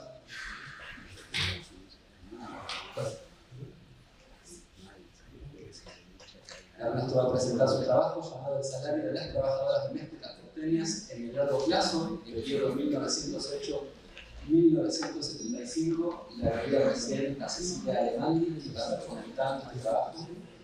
No sé si Cecilia nos está viendo, escuchando bien. No creo que necesite presentación, pero igualmente la presentamos a Cecilia, licenciada en Sociología, doctora en Historia e investigadora de CONICET, quien va a estar, como dijimos recién entonces, comentando el trabajo de Ernesto. Cecilia, ¿nos escuchás? Sí, ¿qué tal? Buenas tardes, se escucha perfectamente. Buenísimo, Cecilia, muchas gracias. Bueno. Cuando Ernesto diga y quiera, él nos avisa y ponemos a correr. Ahí estamos. Bueno, como ya dijo Miguel, el título del trabajo es El salario de las trabajadoras domésticas porteñas en el largo plazo, 1908-1976. En realidad, la parte novedosa de este trabajo es la segunda parte de la serie, que va desde 1956 hasta 1976. Se trata de una extensión de la serie que ya habíamos construido con Martín en su momento. En esta oportunidad, los objetivos del trabajo son indagar la influencia de los indicadores económicos nacionales y de la Ciudad de Buenos Aires sobre el salario de las trabajadoras para todo el periodo. También vamos a analizar los cambios en la demanda laboral a partir de algunas modificaciones que los anuncios clasificados. Y por último, vamos a analizar los cambios de la regulación y los imaginarios sobre los salarios. Partimos de la hipótesis de que tanto los imaginarios como la regulación son relevantes en lo que respecta a la evolución de la relación laboral, a los cambios que van teniendo esta relación, pero van a jugar un papel secundario en los salarios, dado que los principales factores van a ser la evolución del producto y la evolución de la actividad económica en general. El marco teórico desde el que partimos tiene en cuenta los estudios que analizan el mercado de trabajo, en particular los que analizan las desigualdades persistentes en esta institución. La economía tradicional generalmente considera al mercado de trabajo como el lugar en el que se encuentran tanto la oferta como la demanda, con agentes maximizadores, y si bien tiene algunas utilidades, esta visión presenta algunas limitaciones, sobre todo en lo que respecta al análisis de las desigualdades, en particular un fenómeno que resulta de mucho interés para este trabajo es el de segregación horizontal, que hace referencia a la existencia de sectores masculinizados, como es típicamente el caso de la construcción, y la existencia de sectores feminizados, como es justamente el caso del servicio doméstico. En esta oportunidad vamos a analizar la desigualdad desde el punto de vista del ingreso. Queda pendiente para trabajos futuros, que resulta de mucho interés analizarlo también desde la perspectiva del consumo. La metodología sigue la propuesta que se utilizó en encuesta Newland, también a la encuesta Icurvale, como ya se mencionó previamente, a través del análisis de los anuncios clasificados. En este caso se utiliza el diario La Nación, porque se lo considera representativo, y también porque el diario La Prensa ya no se publicaba para este periodo de análisis. Se va a recopilar los datos a partir de la demanda de trabajo, teniendo en cuenta la menor elasticidad respecto a los salarios finalmente percibidos en comparación con la oferta laboral. En estos anuncios se podía ver la edad, las tareas a realizar, el salario, la dirección y sobre todo el teléfono del empleador, lo cual resulta sumamente relevante en este periodo, dado que da cuenta de que efectivamente se trata de un medio que canaliza la búsqueda de sectores medios y sectores medios acomodados. Para la construcción de la serie se utilizan los periodos correspondientes a los días 1, 15 y 30 de junio y finalmente se va a deflactar la serie para obtener los salarios reales. Lo que resulta interesante del análisis de los salarios son algunos cambios de los anuncios, son algunos cambios que se van viendo respecto a los diarios de comienzo de siglo. La principal de ellas es el cambio del nombre de la categoría bajo la cual se agrupaban los clasificados. Se deja de lado en 1956 la categoría de servicio doméstico para tomarla de personal de casa de familia. Esto coincide con la sanción del Estatuto del Servicio Doméstico en el año 1956. Por otra parte, también se observa una serie de cambios en los anuncios. Si bien la serie se construye siguiendo la misma metodología previa, por lo cual se utilizan las categorías muchachas, sirvientas y mucamas, estas categorías no son exactamente las mismas de comienzo de siglo. Por un lado, la categoría sirvientas va cayendo progresivamente en desuso a lo largo de la década de los 50. Ya hacia finales, hacia mediados de la década del 60, es muy raro encontrar algún anuncio buscando una sirvienta, mientras que aquellos que buscaban las muchachas y las mucamas siguen con el mismo volumen que en los años previos. Por otra parte, la diferencia salarial que se podía apreciar a comienzos de siglo entre las muchachas y las mucamas desaparece y se encuentran salarios indiferenciados entre ambas categorías. En este caso se deja de lado otras categorías que también se encuentran presentes, como la de cocineras, dado que se trata de una actividad diferente que también incluye un aspecto de calificación, y también se deja de lado el caso de las niñeras. Pero sí resulta relevante para ver las transformaciones que estaba teniendo la sociedad, destacar que el volumen de niñeras demandadas crece exponencialmente durante este periodo, lo cual puede corresponderse con un cambio en los patrones familiares, dejando de lado el formato más típico de varón proveedor y mujer ama de casa. Con el ingreso de las mujeres al mercado de trabajo remunerado, era necesario contratar a alguien que quedara al cuidado de los niños. Por otra parte, una de las transformaciones fundamentales que se va a ver en este periodo es la aparición de las trabajadoras part-time. A comienzos de siglo era muy raro encontrar un anuncio de una trabajadora a tiempo parcial y durante este periodo aparecen cada vez más. Si bien la mayoría sigue siendo trabajadoras a tiempo completo, lo que resulta relevante también es la aparición de la aclaración de que eran trabajadoras a tiempo completo. A comienzos de siglo no hubiese tenido sentido hacer esta aclaración, dado que se daba por sentado. Por otra parte, entrando en la distinción entre trabajadoras cama adentro y cama afuera, aparece progresivamente la aclaración se busca trabajadora con pieza sola, lo cual daba cuenta de la modificación estructural que van a sufrir los departamentos de la Ciudad de Buenos Aires. Hoy en día es típico ver departamentos que cuentan con habitación o con baño de servicio. Y vemos que este es un fenómeno que se va expandiendo durante estos años, que era una aclaración, si bien antes existía tradicionalmente la opción de contratar a una trabajadora cama adentro, no se encontraba la aclaración con pieza sola. En lo que respecta al volumen de empleo, se trata de una actividad que permanentemente tuvo una tasa de feminización superior al 90%, con un crecimiento suave por los valores con los que estamos hablando, pero constante durante el siglo XX. Representaba aproximadamente al 15% de los ocupados, del total de ocupados de la capital federal en 1914, y para esa fecha a una de cada, para 1947 al 8% de los trabajadores de capital, y para esa fecha, ahora sí, a una de cada 4 mujeres.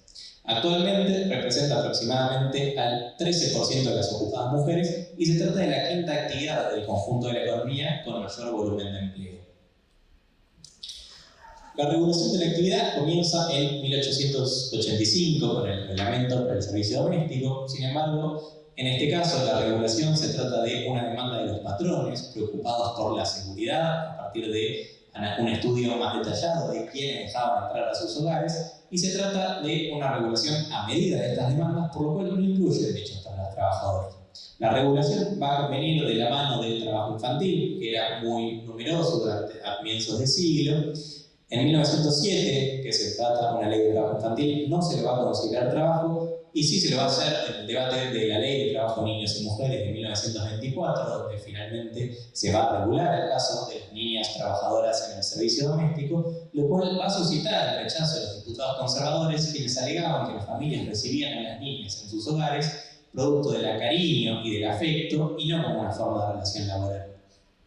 En 1940 se va a expandir la ley de accidentes de trabajo para aquellos trabajadores que se desempeñaban únicamente en un hogar, y durante el peronismo, en el marco de la expansión de los derechos laborales en general, va a haber diversos intentos, incluso se va a llegar a una ley de excepción que va a quedar trunca, producto del golpe de Estado. Finalmente, en 1956 se sancionará el Estatuto del Servicio Doméstico, que va a tener una forma muy similar a lo que era la reglamentación que queda trunca en 1955, pero incluye una diferencia fundamental que va a marcar su implementación. La dificultad de probar la relación laboral en un contexto de suma informalidad va a agregar la dificultad de garantizar un piso de horas en un mismo hogar, lo cual va a llevar a que en la mayoría de los casos la regulación termine no implementándose. Ahora sí, una vez que vimos el contexto, presentamos la serie. Paso rápidamente el periodo hasta mediados de siglo, que ya ha sido presentado en otras oportunidades. Se ve claramente el impacto de la crisis de 1914, que lleva a una caída muy marcada de aproximadamente el 40-50% de los salarios, en la rápida recuperación en el periodo posterior, hasta el año 1921, periodo a partir del cual se produce un estancamiento con una leve tendencia al alza. Cabe destacar que se trata de una serie con bastante volatilidad, producto de que se trata de salarios de mercado en un contexto de una actividad informal, y vemos a mediados de la década del 50 como no se produce un quiebre a partir de la regulación. ¿Sí? Si pensamos los 20 años posteriores que se incluyen en este periodo de análisis a la regulación de 1956, en 10 años los salarios son superiores a los de 1956 y en 10 años los salarios son inferiores. Si bien es cierto que los años en los que los salarios son superiores son más altos que bajos los años en los que son inferiores, lo cierto es que es difícil sostener que la regulación haya impactado sobre los salarios. De la misma forma, estos cambios en los imaginarios que podemos ver a partir de los cambios en los anuncios clasificados tampoco tienen una influencia clara sobre los salarios. Cabe destacar la fuerte influencia del fenómeno inflacionario que cobra fuerza desde mediados del siglo XX, la caída muy marcada en 1959 se produce en un contexto de aceleración inflacionaria, y vemos también una recuperación en 1969 y 1970, producto de la disminución de la inflación.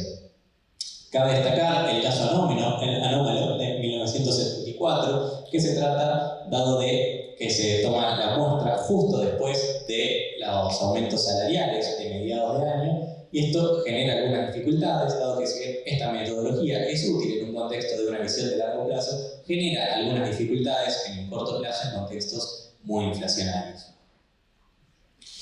Al analizar el salario junto con la evolución del PBI, de la variación del PBI per cápita, tengamos en cuenta que al ser un análisis de la variación del PBI per cápita, En los casos en los cuales la variación es positiva, es decir, mayor del 0%, estamos hablando de un crecimiento del PBI.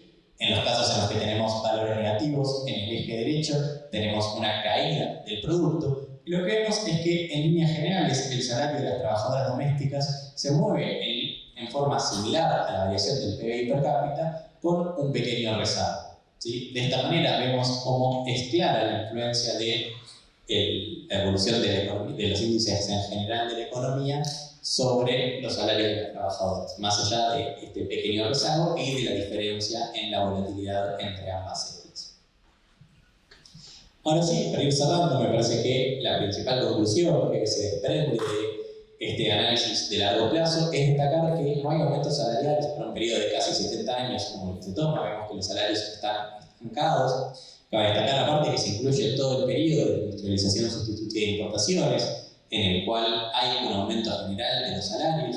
Vemos que, si bien los salarios de la mayoría de los trabajadores aumentan, en el caso de las trabajadoras del servicio doméstico muestran un claro estancamiento. Por otro lado, pensando en la actualidad, vemos que los salarios correspondientes al primer trimestre del año corriente son aún inferiores, representan un 82% de los salarios de 1908, hablando en términos reales desde ya.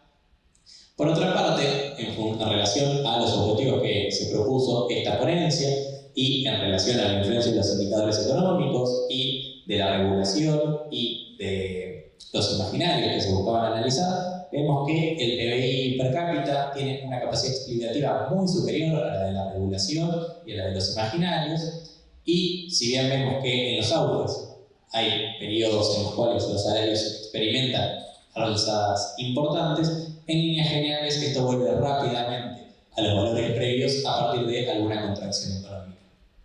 Como agenda futuro, se buscará comparar la evolución de estos salarios con otros sectores, sobre todo pensando en esta visión de largo plazo y analizar en particular el contexto de la industrialización sustitutiva, comparar este estancamiento con el alza en otros sectores. Particularmente resulta relevante el caso de sectores masculinizados de baja calificación, como puede ser el caso de los obreros de la construcción, sectores feminizados también de baja calificación, como las obreras, o sectores feminizados de alta calificación, como las docentes. Por otra parte, se buscaría indagar en la capacidad de consumo, cómo se ve modificada la capacidad de consumo de estas trabajadoras a partir del estancamiento de sus salarios, y por último, se buscará indagar los motivos o las razones por las cuales estos imaginarios y la regulación no tuvieron una influencia sobre los salarios. A modo de hipótesis, es posible pensar que los cambios en los anuncios, sobre todo los cambios en la regulación, es un fenómeno que va por arriba y no se condice con una verdadera modificación de la estructura laboral. Por lo tanto, no tuvo una influencia tan clara, pero esto queda pendiente para futuros trabajos. Bueno, muchas gracias.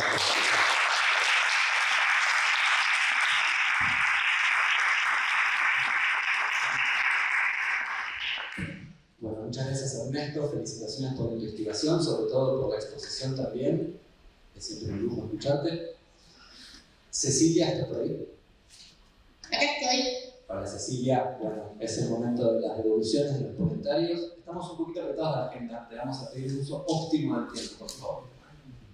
Perfecto. Bueno, buenas tardes, muchísimas gracias por la invitación. Me disculpo porque me sumé unos minutos tarde, tenía mal agendado el horario a pesar de que me habían enviado bien la información.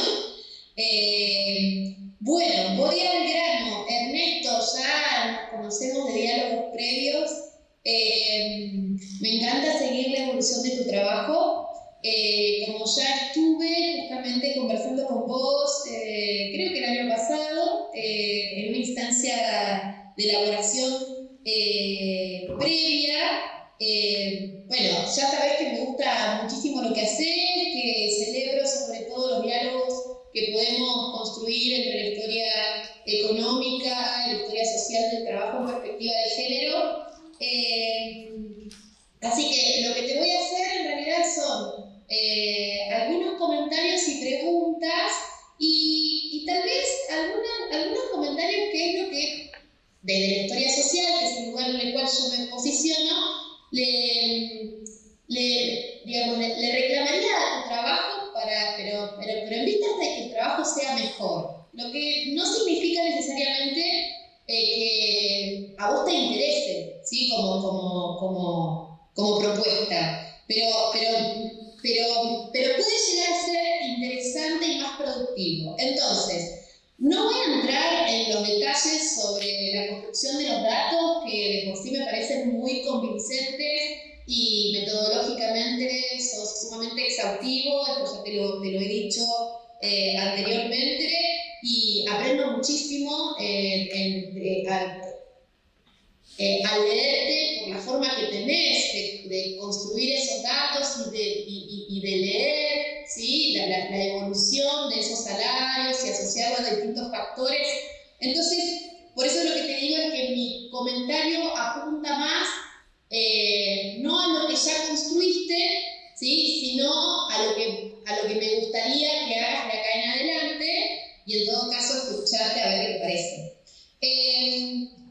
Primero, no tengo claro a qué responde la definición del periodo, ¿sí? ¿Por qué 1908? ¿Por qué 1975-76? No es algo que está definido en el trabajo, te quería consultar. Tampoco tengo muy claro en esta instancia qué lugar ocupa, digamos, este trabajo que vos estás presentando en el marco más amplio de tu investigación. Y entonces me gustaría poder dimensionar más, digamos, qué lugar ocupa, ¿sí? En el marco de un todo más amplio, ¿sí? ¿Qué más? A ver, me pregunto también, y acá va el primer planteo, me pregunto si no es pertinente a esta altura que empieces a construir diálogos, ¿sí? Con el campo de estudios sobre el servicio doméstico, más allá de los estudios que han producido desde la historia económica, porque como vos bien decís, no es el nicho más productivo en relación, digamos, a los estudios sobre ese trabajo. Entonces, de repente, poder empezar a dialogar con el campo de estudios del servicio doméstico, que es un campo interdisciplinario, ¿sí? E incluso global, ¿sí? Bueno, tal vez le da otra relevancia, ¿no? A esta altura del trabajo, y incluso tal vez te permite conocer otras agendas historiográficas y otras preguntas que se están haciendo, no para que vos te las hagas, sino para que construyas diálogos más productivos, ¿no? Porque tus objetivos son tus objetivos. Pero tu propuesta investigativa puede dialogar, digamos, con otros campos de estudio más allá de las propuestas de la historia económica, ¿sí? Porque es un campo interdisciplinario. Otra cosa que me pasa es que, si bien comprendo perfectamente la propuesta del trabajo que presentaste, a veces me cuesta identificar la profundidad de la pregunta problema, ¿sí? En tu investigación, y entonces lo que te quería consultar es si la reconstrucción de las series salariales son un fin en sí mismo o son un medio para mostrar qué, ¿no? Porque vos lo que estás tratando de pensar es cómo se comporta el salario del servicio doméstico, ¿no? Pero yo lo que no termino de comprender es hacia dónde vas, ¿sí? Entonces, ¿cuáles son tus diálogos? Y otra vez ahí la pregunta por la productividad de esos diálogos, ¿sí? Insisto, me parece que podés construir una mayor relevancia historiográfica en tu estudio si empezás a dialogar, digamos, con otros frentes disponibles, claramente disponibles y muy pertinentes, ¿sí? Entonces me pregunto, ¿por qué es importante estudiar la evolución de los salarios del servicio doméstico en Buenos Aires durante el siglo XX? ¿Qué nos dice sobre el mercado de trabajo, sobre la segregación ocupacional, sobre el género del trabajo, sobre las brechas salariales, sobre las desigualdades que produce en términos de género, de clase, de raza, de etnicidad, de edades laborales? ¿Sí? ¿Por qué? Porque justamente el trabajo, ¿sabes?, es una experiencia vital de las personas en el periodo de estudio que vos analizás concretamente. Entonces me parece que el diálogo, por ejemplo, con la historia del trabajo, con la historia social del trabajo en perspectiva de género, con la historia del trabajo femenino, tiene que ser profundizado, ¿sí? ¿Qué factor, por ejemplo, otra pregunta que me hago, que claramente está en tus líneas de investigación, ¿sí? Cuando hacia las conclusiones lo planteás, es, bueno, vos estás tratando de preguntarte qué factores impactan en la evolución del salario de servicio doméstico en particular. Yo me pregunto también si vos tenés otros estudios disponibles sobre otros nichos laborales, ¿sí? Para ver cómo impactan los factores, ¿sí? Estos factores que vos estás identificando, la regulación, la inflación, el PBI per cápita, por mencionar, digamos, con las que trabajaste, en los salarios, y si vos ahí podés identificar variaciones y clivajes de repente de género, pensando otra vez en la segregación ocupacional. Otra cosa que me parece, voy rápido, perdón, pero porque tengo poquito tiempo, vos mostrás muy bien que el salario del servicio doméstico está directamente asociado al PBI per cápita y a la inflación. Ahí hay como algunas dudas respecto de la metodología, que después tengo una pregunta puntual.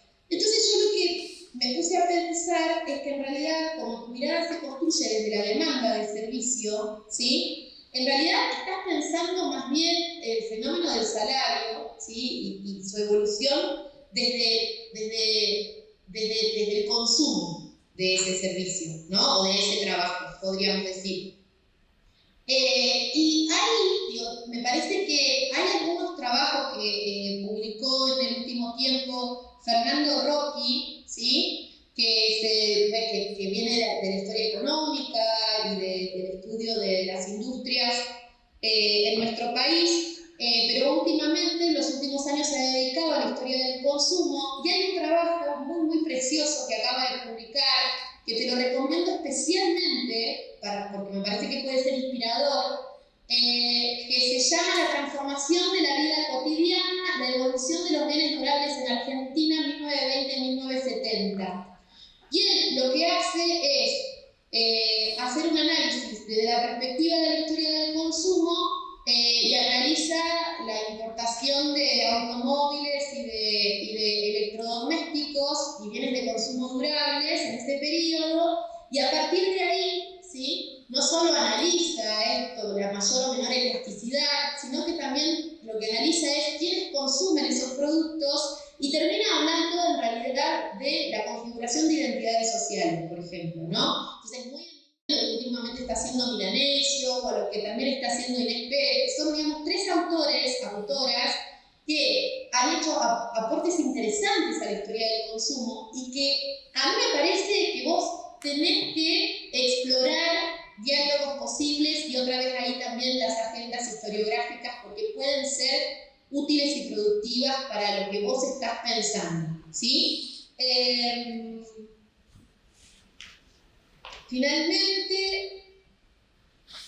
en relación a los marcos teóricos e interpretativos con los que vos trabajás en el estado de la cuestión, a mí me parece que tenés que identificar, tal vez no en el espacio, porque entiendo que tenés poco margen, pero, digamos, el marxismo-feminismo y los desarrollos de los trabajos de cuidados y la economía feminista, ¿sí? Suponen marcos interpretativos diferentes y llegan, digamos, a resultados y las derivas de esos marcos interpretativos son distintos. Y a mí me da la sensación que vos por momentos los usás de forma, no como si fuera un sinónimo, pero más o menos, y ahí necesito mayores precisiones, sobre todo para terminar de definir en definitiva con quién te interesa más dialogar.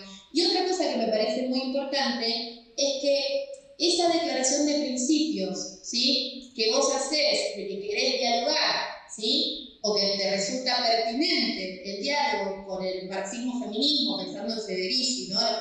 Y las discusiones sobre el trabajo doméstico remunerado y no remunerado, y la economía feminista y los trabajos de cuidado, a mí me parece absolutamente pertinente. Lo que pasa pasa es que lo que yo no veo es que eso se vuelva operativo en tu análisis. Y entonces, me parece que ahí, en ese punto, si bien vos planteás ese marco, ¿sí? Yo después, digamos, no veo que eso opere concretamente en la producción del conocimiento y los resultados de tu investigación, por lo menos en lo que presentás, ¿ok? Y finalmente, ya termino. Esto ya te lo dije todo.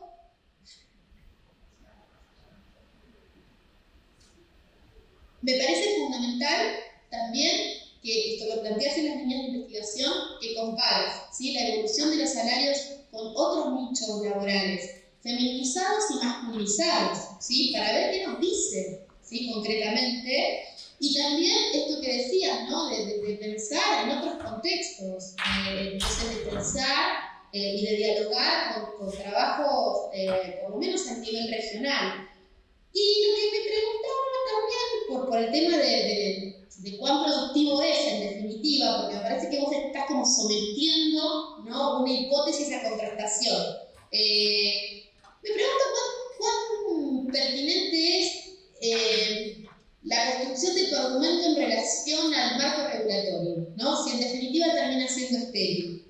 Y lo que me parecía es que hay un dato que no es menor y que tal vez hace que se desinfle un poco la estrategia argumentativa, y es que en realidad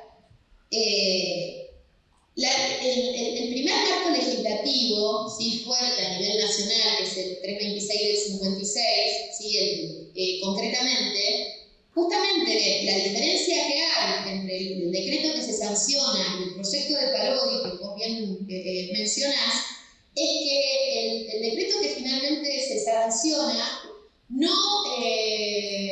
no convoca, ¿sí?, a la realización de paritarias. Entonces, ¿qué pasa? Los sindicatos ahí no pueden presionar para contribuir a establecer, digamos, salarios mínimos, ¿sí?, o el valor de la hora de trabajo, lo que sea.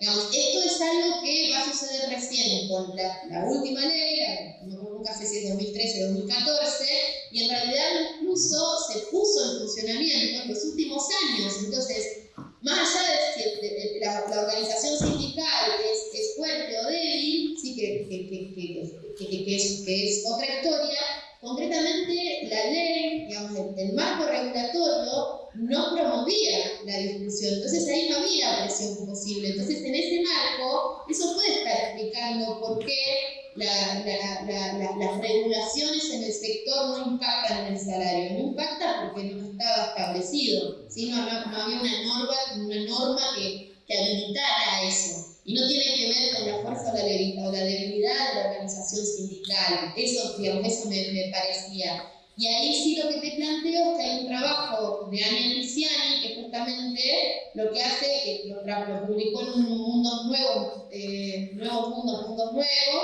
que justamente analiza las diferencias entre el proyecto de Parodi, que justamente tiene media sanción, y el decreto de ley 326, que en definitiva es el que está en vigencia durante 50 años, ¿sí? Entonces me parece que eso que vos decís es pertinente, pero en un marco regulatorio que sí establece que se fijen y se negocien precios. Pero si eso no está establecido, no sé si es un argumento tan válido. No sé, igual lo estoy pensando muy en voz alta. Bueno, al leerte se me ocurrió eso. No digo más nada. Gracias.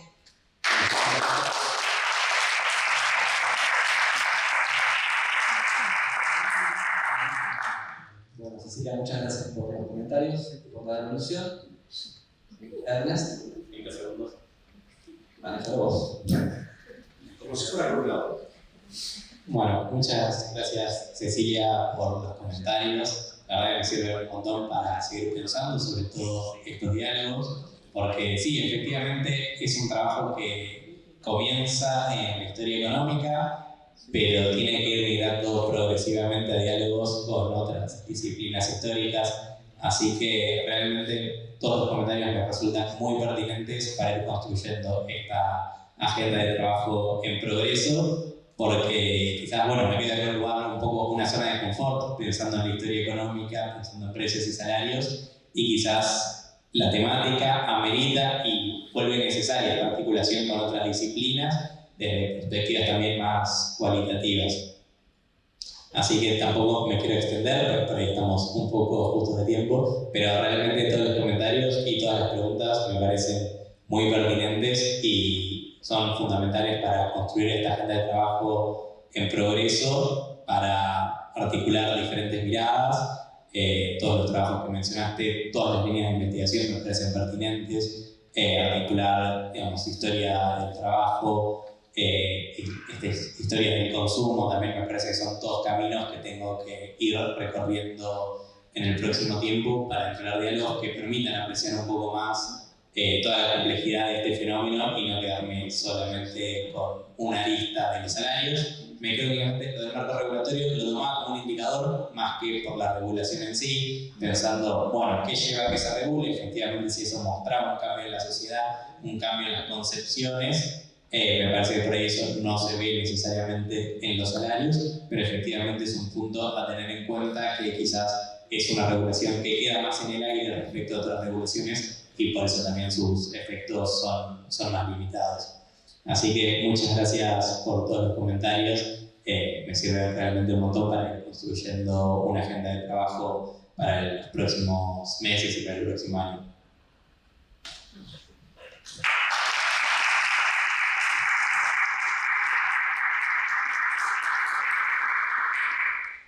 Bien, aritméticamente hablando nos quedan 7 minutos hasta las 5, cuando estaríamos dando comienzo a la última actividad de esta última jornada. No sé si alguien quiere aprovechar estos 2-3 minutos antes del inicio para hacerle alguna pregunta a Ernesto, alguna pregunta a Martín, alguien que le haya quedado algo en el tintero con relación a las dos presentaciones de este último bloque. Si no, pasamos directamente a presentar la actividad de cierre de estas jornadas. Vamos a estar poniendo en conocimiento de ustedes algunos avances de la investigación en torno a la reconstrucción de la historia de la Facultad de Ciencias Económicas a cargo de Diego Armán, Cecilia de Chico y Marta Rodríguez, y quien me da el espacio es el director del Departamento de Humanidades, Jorge Gilbert. A que les invitamos a que vengan al estrado.